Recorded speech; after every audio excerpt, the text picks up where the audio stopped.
So this is a completely one-off fabricated bike from, well, not my own design, but a completely fabricated bike from my Mega Construx figures. For those who've played Dead Rising, you'll get where this has come from. So I was going to paint this and do what I've been doing with the other Orc vehicles and such I've been converting, but I figured it'd be easy to explain the parts with no paint on it. So this is originally an Orc die roller. I've had this for ages because I've always planned to build this bike.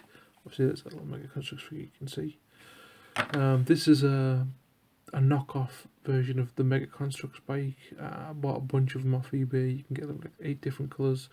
I think it's £8 or about 10 quid with postage.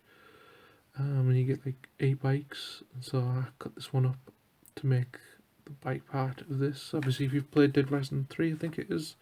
Unfortunately I had moved over to PlayStation. Yeah, I know Xbox players are going to hate me now, but whatever. It doesn't stop me appreciating a good vehicle when I see one. So I wanted to build this because it just looked awesome. And I've got a zombie series planned, and although this probably won't be in the first episode, I do probably intend to make this show up as well as some other post-apocalyptic animations. So yeah, we've got the die roll at the front, the Mega Construx bike in the middle that I've trimmed down. This is obviously inspired from GTA. You can get a custom apocalyptic bike in that, and they put a riot shield on the back. Originally I was going to put one set of wheels on the back, but I figured it needed some thick wheels to push this thing, because I think in the game the original bike only has a regular bike wheel, which is not enough tread. You'd need something pretty thick and hefty to get you enough grip to push the weight, I think. And the rest is obviously just custom built from sprue and other bits of styrene that I have lying around. Initially I did plan to build a bike using this, which is a piece of an engine that I made a mold of, but it turned out horribly.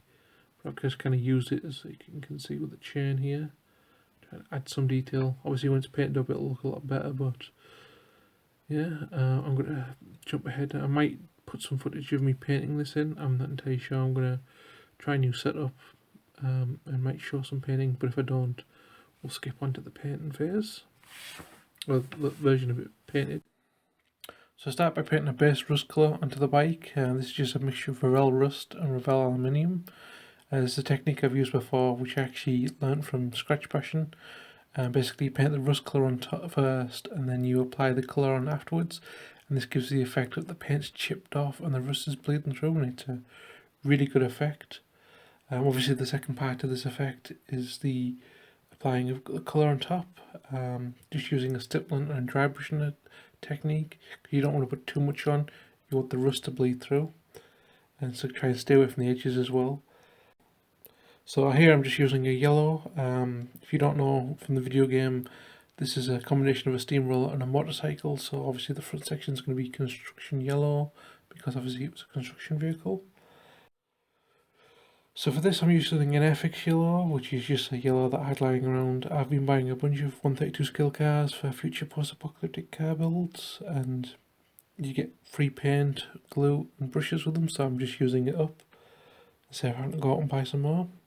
So I move on to the bike and decide to paint the bike a tail colour. The original bike is a little different to the Mega Construx bike in design, because it's a more modern bike. Also it has an American flag pattern on it, which seemed a bit too much of a chew to paint, so I just painted this tail colour.